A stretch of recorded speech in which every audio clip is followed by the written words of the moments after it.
Hello दोस्तों, कैसे हैं आप लोग? I hope you are doing well. Welcome to diverse eyes.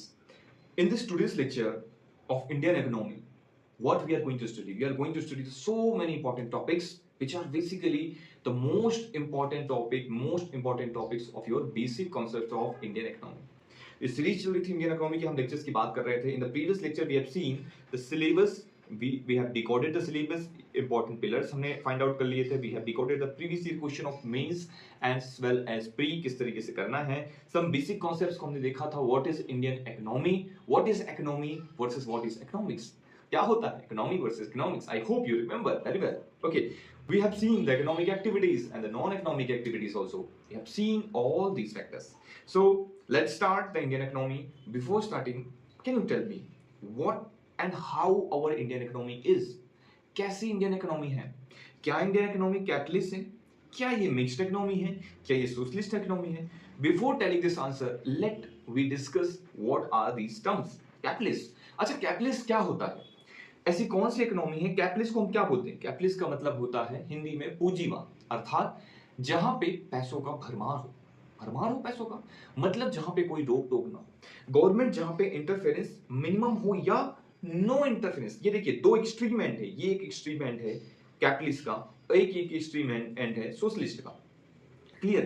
Capitalist के अंदर आपको ये समझना है कि policy of minimum intervention, government का जो इंटरवेंशन होता है वो कैसा होता है? बहुत ही ज्यादा मिनिमम होता है, बहुत ही ज्यादा कम होता है। कितना? जीरो के बराबर होता है लगभग लगभग। ठीक है, कहां पे? इकोनॉमिक अफेयर्स के अंदर कोई इंटरवेंशन नहीं करते। जैसे आप काम करना चाहो, जैसे आप प्रोडक्ट बनाना चाहो, जिस तरीके से आप रेट रखना चाहो, चीजें रखना चाहो, आप अपने हिसाब से कर सकते हो as per the demand and supply. इसी को हम लेजिस फेयर भी कहते हैं। तो कभी ये वर्ड आ जाता है लेजिस फेयर वर्ड, तो आपको घबराना नहीं है, क्योंकि बहुत इंपॉर्टेंट और बहुत ही छोटा सा वर्ड है। ठीक है, फिर आता है हमारा कमांड इकोनॉमी। कमांड इकोनॉमी क्या होता है? आपने देखा होगा कमांड, मैं आपको कमेंट कर रहा हूं, आपको ये करना है मतलब करना। कमांड इकोनॉमी मतलब सोशलिस्ट इकोनॉमी, सोशलिस्ट इकोनॉमी मतलब कमांड इकोनॉमी, जहां पे गवर्नमेंट का कंट्रोल इकोनॉमिक अफेयर्स में बहुत ज्यादा रहेगा। टैक्स सिस्टम से लेकर आप ये चीज इस तरीके से बनाओगे नहीं बनाओगे, ये पूरा कंट्रोल किसके हाथ पे रहेगा? गवर्नमेंट के हाथ पे रहेगा। तो गवर्नमेंट का इंटरवेंशन 100% यहां पहुंच जाता है, लगभग 100% पहुंच जाता है। तो मैक्सिमम इंटरवेंशन ऑफ गवर्नमेंट यहां पे हो जाता है। इस दोनों के बीच में आता है मिक्स्ड इकोनॉमी, जहां पे थोड़ा सा आपको छूट भी दी जाती है और थोड़ी सी आपको कमांड भी किया जाता है। किसी सेक्टर में आपको कमांड किया जाता है, किसी सेक्टर में आपको पूरी तरीके से छूट दी जाती है कि आप अपने हिसाब से कर सकें। तो उसको हम मिक्स्ड इकोनॉमी कहते हैं। तीनों के एग्जांपल आप मुझे बता सकते हैं क्या होता है? अच्छा बताइए, सबसे पहले इंडिया किस इकोनॉमी का पार्ट है? कमेंट सेक्शन में बताइए, पॉज कीजिए फिर पहले बताइए और मैं आपको बताता हूं आंसर। तो India is a part of mixed economy. Very good, very good. तो इंडिया जो है मिक्स्ड इकोनॉमी का पार्ट है। सर कैपिटलिस्ट इकोनॉमी बता सकते हैं कौन सी है? Yes, UK, US, these all are the capitalist economy. UK और यूएस कौन सी इकोनॉमी है? कैपिटलिस्ट इकोनॉमी है। वहीं पे सोशलिस्ट इकोनॉमी की बात करता हूं तो यूएसएसआर का नाम सुना होगा आपने। यूएसएसआर जो है, सोवियत यूनियन जो है, किसके अंदर आता है? सोवियत यूनियन, सोशलिस्ट इकोनॉमी के अंदर ये कैटेगराइज होता है। आई hope you have clear this topic, बहुत अच्छे समझ में आया होगा। चलिए नेक्स्ट करते हैं। अच्छा देखिए, there are 4 sectors of economy. There are 4 sectors of economy. Economy के टोटल 4 सेक्टर्स हैं। कौन कौन से सेक्टर्स हैं? प्राइवेट सेक्टर्स हैं, गवर्नमेंट सेक्टर है, हाउस होल्ड सेक्टर है एंड एक्सटर्नल सेक्टर है। प्राइवेट सेक्टर्स क्या होता है? What is private sector? Can you tell me what is private sector? देखिए, यहां पे कोई प्राइवेट इंडिविजुअल काम कर रहा है। आपकी एक पर्टिकुलर कंपनी है, आपकी एक पर्टिकुलर शॉप है, आपका दुकान है, आप पर्टिकुलर कोई बिजनेस कर रहे हो, पर्टिकुलर कोई कोचिंग इंस्टीट्यूट चल रहा है, कुछ भी काम कर रहे हो, आप खुद के बेसिस पे कर रहे हो, उसको आप कहते हैं privately own private sector. Clear है? तो ये this basically not own by the government, not own by government. Government का कंट्रोल नहीं होता इसमें। ठीक है, अच्छा गवर्नमेंट सेक्टर क्या होता है? अरे सर, जिसमें जो कंट्रोल है वो गवर्नमेंट का होगा, तो controlled by government, controlled by government, जहां पे गवर्नमेंट का कंट्रोल सबसे ज्यादा रहेगा। अच्छा सर, हाउस होल्ड सेक्टर क्या होता है? बेटा हाउस होल्ड सेक्टर जो होता है, आपका घर जो है हाउस होल्ड सेक्टर के अंदर आ जाता है। सर थोड़ा सा कंफ्यूजन हो रहा है, कोई बात नहीं, ऐसे कंफ्यूजन को हम क्लियर करेंगे अभी स्टेप बाय स्टेप, थोड़ा सा आगे चलते हैं। एक्सटर्नल सेक्टर, जो आप बाहर से कोई सामान खरीदते हो और बेचते हो, है ना? बाहर से कोई सामान खरीदा, बाहर मतलब किसी दूसरी कंट्री से। इंडियन इकोनॉमी की बात हो रही है यहाँ पे, तो इंडियन इकोनॉमी के बाहर कोई भी चीज है, चाइना से लेके आ रहे हो आप प्रोडक्ट, यूएस से लेके आ रहे हो, या यूएसएसआर से लेके आ रहे हो, या रशिया से लेके आ रहे हो, कहीं से भी कोई भी प्रोडक्ट आप लेके आ रहे हो तो वो एक्सटर्नल सेक्टर का पार्ट हो जाता है। आप वहां कुछ भेज रहे हो, एक्सपोर्ट कर रहे हो, वो भी एक्सटर्नल सेक्टर का पार्ट हो जाता है। तो हाउस होल्ड सेक्टर का पार्ट क्या है? आप जो घर पे चीजों को यूज कर रहे हो वो आपके हाउस होल्ड सेक्टर है। जो गवर्नमेंट यूज कर रही है वो गवर्नमेंट सेक्टर, जो आप प्राइवेटली यूज कर रहे हो उसे प्राइवेट सेक्टर कहते हैं। क्लियर है? चलिए अब इसको हम और इजी तरीके से देखते हैं। देखिए हमारे जो चिंटू भैया हैं वो कोल इंडिया लिमिटेड में काम करते हैं। चिंटू भैया कहाँ काम करते हैं? कोल इंडिया लिमिटेड में काम करते हैं। अब आप ये बताइए चिंटू भैया घर पे रहते हैं कि नहीं रहते हैं? चिंटू भैया घर पे रहते हैं। तो चिंटू भैया जो हैं हाउस होल्ड सेक्टर का पार्ट बन चुके हैं। अब चिंटू भैया हाउस होल्ड सेक्टर का पार्ट है, लेकिन काम कहां कर रहे हैं? किसी गवर्नमेंट सेक्टर के अंदर काम कर रहे हैं। तो एक ही आदमी दो का पार्ट हो सकता है। हर एक इंडिविजुअल हाउस होल्ड सेक्टर का पार्ट तो होगा ही ना, क्योंकि वो घर पे तो रहता ही है। भले ही उसकी कोई कंपनी हो, भले ही वो उसकी कोई गवर्नमेंट जॉब हो, कुछ भी हो, मतलब वो घर पे तो रहता है। दैट मीन्स वो घर पे जो भी कंज्यूम कर रहा है, जो भी आप दाल रोटी खा रहे हो, खाना खा रहे हो, जो आप बिस्तर यूज कर रहे हो, जो आप बेड यूज कर रहे हो, जो भी आप सोफा पंखा कूलर, ये सब क्या है? ये जो आप अपने घर के सामान यूज कर रहे हो इसे हम हाउस होल्ड सेक्टर कहते हैं। क्लियर हो गया कि आप हाउस होल्ड सेक्टर का पार्ट हो चुके हैं। अब आप अगर गवर्नमेंट में काम कर रहे हैं, आपकी गवर्नमेंट जॉब है, तो आप गवर्नमेंट सेक्टर का भी पार्ट बन चुके हैं। क्लियर हो गया? तो आप दोनों सेक्टर के पार्ट हैं। अब ये अंबानी की एक कंपनी है, अंबानी जी हैं, उनकी एक कंपनी है, कौन सी? आप सबको पता है, रिलायंस इंडिया लिमिटेड।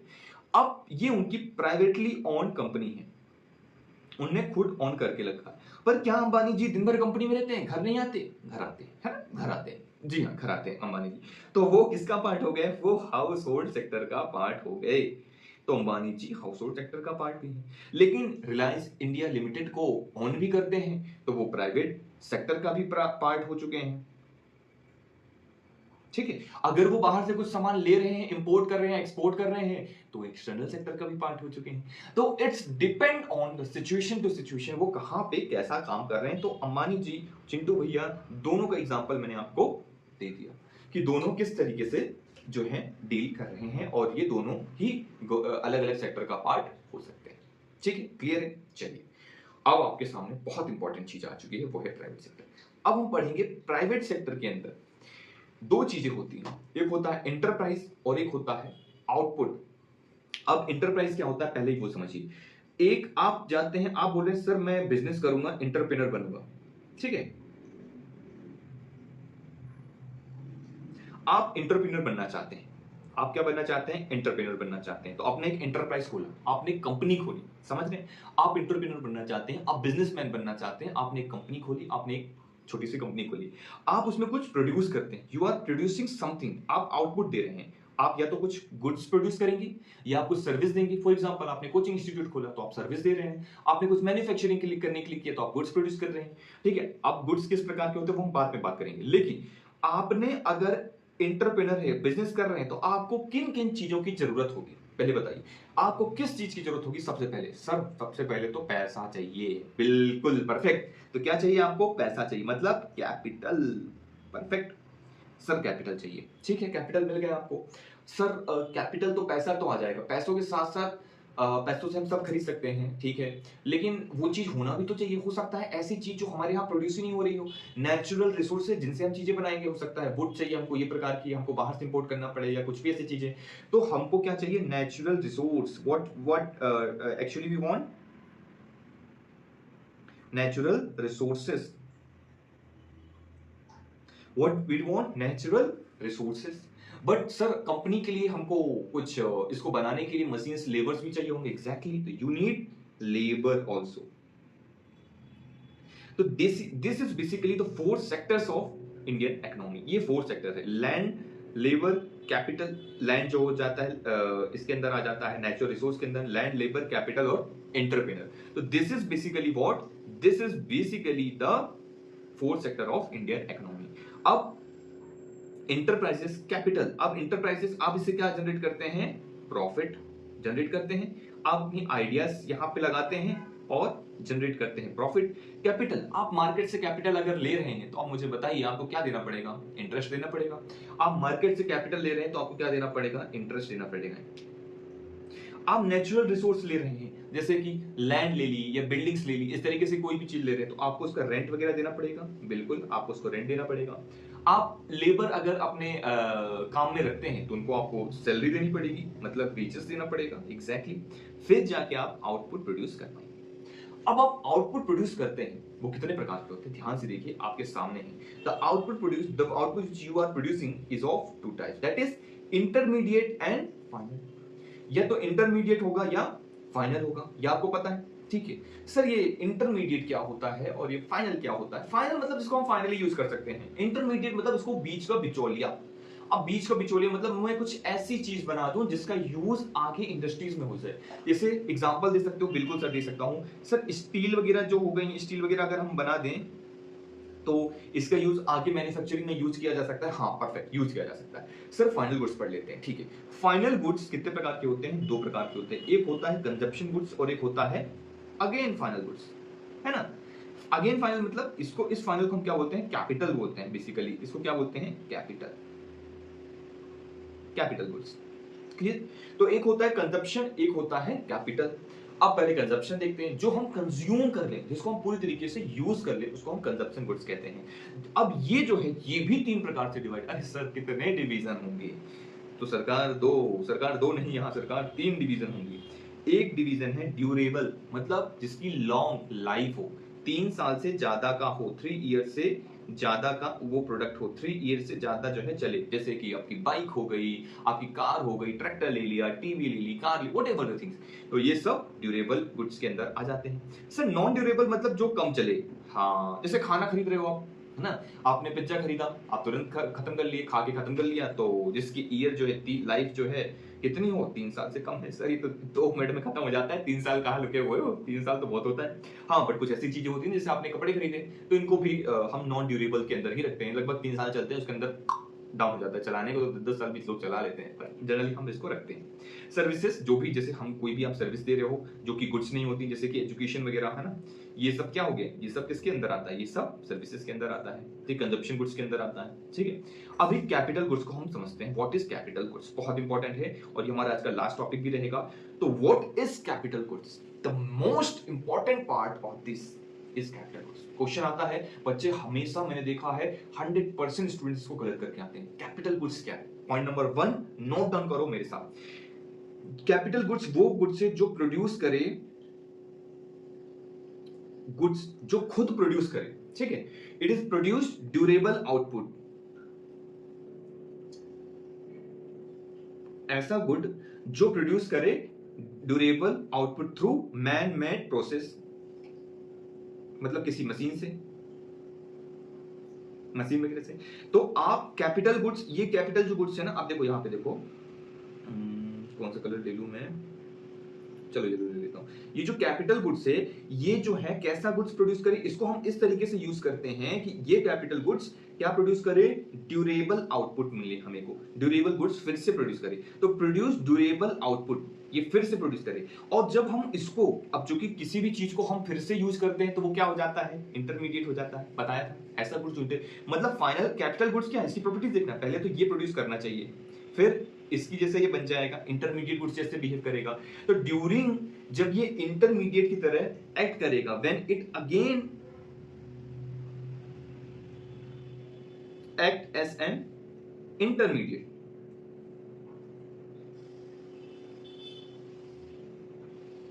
जब ये अगेन इंटरमीडिएट की गुड्स की तरह प्रोड्यूस बिहेव करेगा, तो ये इट गेट नॉट कंज्यूम,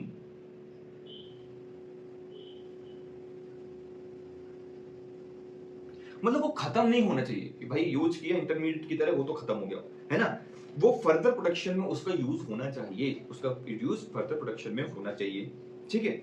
ये आपको याद रखना है।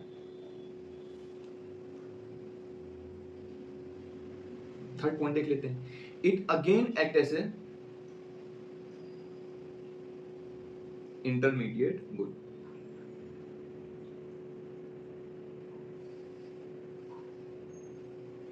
बेसिकली है यही वाला पॉइंट, इसी को फर्दर एलिब्रेट किया है कि ये फर्दर प्रोड्यूस करे फाइनल आउटपुट, लेकिन वो इंटरमीडिएट गुड्स की तरह प्रोड्यूस होना चाहिए। यहाँ पे इंटरमीडिएट गुड्स की जगह यूज होना चाहिए, लेकिन इसको यूज करते हुए जब हम इंटरमीडिएट गुड्स की तरह यूज करें तो ये कंज्यूम ना हो, ना ही ये क्या हो, ट्रांसफर्ड हो, ट्रांसफॉर्म्ड हो। मतलब इट गेट नॉट ट्रांसफॉर्म, मतलब ये ट्रांसफॉर्म नहीं होना चाहिए। मतलब ऐसा नहीं होना चाहिए कि जैसे एग्जांपल, इसका कोई एग्जांपल दे सकते हो आप मुझे, परफेक्ट एग्जांपल, जैसे ट्रैक्टर है ना। अभी आप ट्रैक्टर को यूज करो, ट्रैक्टर को खेत में आप यूज करते हो, again act as an input, आप खेती के लिए यूज कर रहे हो, मतलब इनपुट की तरह यूज कर रहे हो। इनपुट की तरह यूज करते हुए क्या वो खत्म हो गया ट्रैक्टर? ट्रैक्टर अब कार बन गया क्या? ट्रैक्टर क्या अब स्कूटर बन गया? अरे पर रहेगा तो ट्रैक्टर ही ना। तो again act as an input और ड्यूरेबल आउटपुट प्रोड्यूस कर रहा है। ऐसा आप प्रोड्यूस करते हो, खाना वगैरह हम जो प्रोड्यूस करते हैं ड्यूरेबल है, वो लॉन्ग तक रहता है ना। कच्चा खाना, बाकी की बात नहीं कर रहा हूं मैं, कच्चे खाने की बात कर रहा हूं, है ना, जो हमारी फसल वगैरह होते हैं। तो मेन प्रोसेस है, हमने इसको प्रोड्यूस किया और इंटरमीडिएट की तरह यूज किया और वो ट्रैक्टर का ट्रैक्टर ही रह गया, उसे हम कैपिटल गुड्स कहते हैं। क्लियर हो गया बात?